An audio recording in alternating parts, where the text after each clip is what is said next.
ধ্বংসের ঠিক মুখোমুখি দাঁড়িয়ে মুচকি হাসি দেওয়া মানুষ আমি।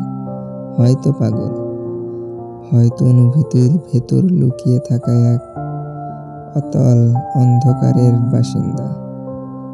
ভেতরে ভেতরে কতটা ভেঙে পড়েছি তা কাউকে দেখাই না, কারণ আমি শিখে গেছি কিভাবে কষ্ট লুকিয়ে হাসতে হয়। যেদিন ভেতরটা সম্পূর্ণ ভেঙে চুরমার হয়ে গিয়েছিল, সেদিনও বাইরে থেকে এক ফোঁটা হাসি মুখে এসে সবার সামনে শক্ত হয়ে দাঁড়িয়েছিলাম। কেউ টের পায়নি, আমি তখন নিজেকেই হারাচ্ছিলাম। কষ্টগুলো এখন আমার নিত্য সঙ্গী, একাকিত্বেই আমার সবচেয়ে আপন আশ্রয়।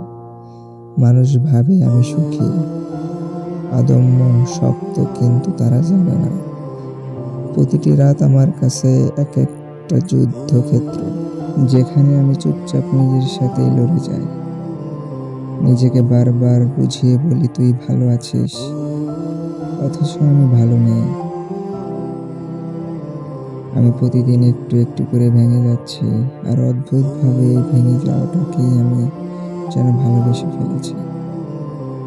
আমি সেই মানুষ যে হার মানার ঠিক আগ মুহূর্তে হাসে, কারণ জানি কান্না দেখিয়ে কিছুই পাওয়া যায় না। এই পৃথিবী শক্তদেরই মনে রাখে, দুর্বলদের গল্প কেউ শোনে না।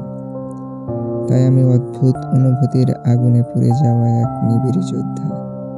আমার জীবনে কোনো সুখের গল্প নয়, এক নিঃশব্দ বিপ্লব, যেখানে হাসির আড়ালে লুকিয়ে থাকা হাজারো না বলা কথা, না পাওয়া প্রিয় মানুষ, ভাঙা স্বপ্ন, আর ধীরে ধীরে হারিয়ে যাওয়া আমি নিজে।